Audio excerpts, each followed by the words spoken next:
Hello there and welcome back to another edition of the Holland Classic Remastered. This time I'm taking a look at the 1998 Mercedes-Benz SLK 230 Kompressor, the R170 generation of the SLK, a car that I'm actually quite fond of. I think this is a terrific looking thing. I'm not usually a big fan of the sort of dawn of the late 90s Mercedes into the early 2000s where the quality control went out the window. But this generation of SLK, I think, is a very good looking thing, for the most part, unless you put this racing modification on it, which I have done, which does not look good. I've gone for the blue and green colour scheme because it is atrocious. You get green door handles as well to really top it off, and then you just get that three-pointed star on the side as well. Admittedly, I'm saying it's a good looking car. The more I look at it, the more I realise that this race mod might not be the best to showcase the fact that this isn't a bad looking vehicle, but no, it's cool. The SLK, eventually, I think they did about 3 generations of SLK and then it died off eventually because people stopped buying small convertibles in favour of, you know, silly Range Rover Evokes. But this, yeah, is a cool car. I do like this SLK, and it's quite a good performer in this game as much as in real life. Not necessarily known for its performance acclamations. Front-engine rear-wheel drive, 430 horsepower, 1,131 kilos, good amount of torque. Pretty heavy for a car like this, but still not too bad. Controller sort of disconnecting and reconnecting. The wire on this controller is going to fall to bits very soon, which has me worried. But nevertheless, we'll ignore that part. Instead, we will drive this car around. It is going to get 6 laps of the Motorsports Land track in order to set the best time it possibly can. Currently, it is the Mitsubishi GCO LM Edition 99. That's at a time of 27.017.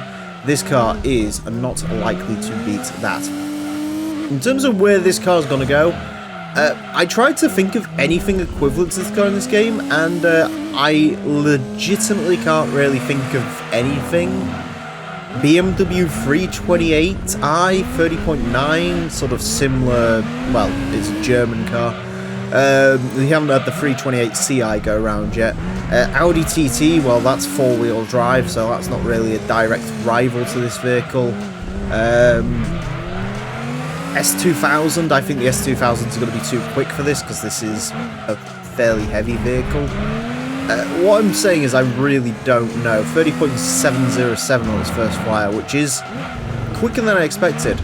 But no, this is this car in the base game, like I say, is actually, performance-wise, this isn't too bad. You can upgrade it to a reasonable level. The handling for this is pretty dialed in. It's a car that, fortunately, you do sort of get to experience that. You know, it does get overlooked, but you still get to do the SLK 1-make race in it, where it does turn out that it's not a bad vehicle. As far as sort of rear drive coupes go in this game, you can do a lot worse for a lot more money as well. This being, I think it starts at about 55k, which is strong, but the CLKs are about that. And I mean, we've had the CLK 200 Sport, which wasn't terrible. That's like a 31.042, but you know, I don't suspect something like the CLK 320 is going to be quicker than this. 30.332, okay, never mind, it is quite close to that Honda S2000. And there is still time in this as well. If this can get under 30, I would be astounded. Part of me doesn't really want that to happen because I do love the S2000, but this has got more power than the S2000. It's got torque as well, which is one of the main things this car's got on its side. You know, it handles well, good torque. It goes under 30. Wow. Out of all the under 30 club inclusions, I suspect that this one might be one of the most surprising ones. But yeah, I mean, it's controllable. It's got a good turn of speed. It's a pretty decent vehicle, all things considered. Yeah, I mean, I'm happy to welcome it into the under 30. I think it might be our quickest roadster, or one of the quickest roadsters in that top spot. Definitely one of the smallest cars in that top spot, because this is quite a petite little thing. But yeah, phenomenal job from this car, actually. That's a really good turn of speed. Like I say, it's just nice. It drives well. Yeah, there's not really a lot more. I'm quite shocked at just how quick that was. That was a lot quicker than that was a lot closer to the TT than I was expecting, and I think realistically that was about the ceiling of where this was going to end up. But definitely not bad at all. A 29.912 will place this into 108th place.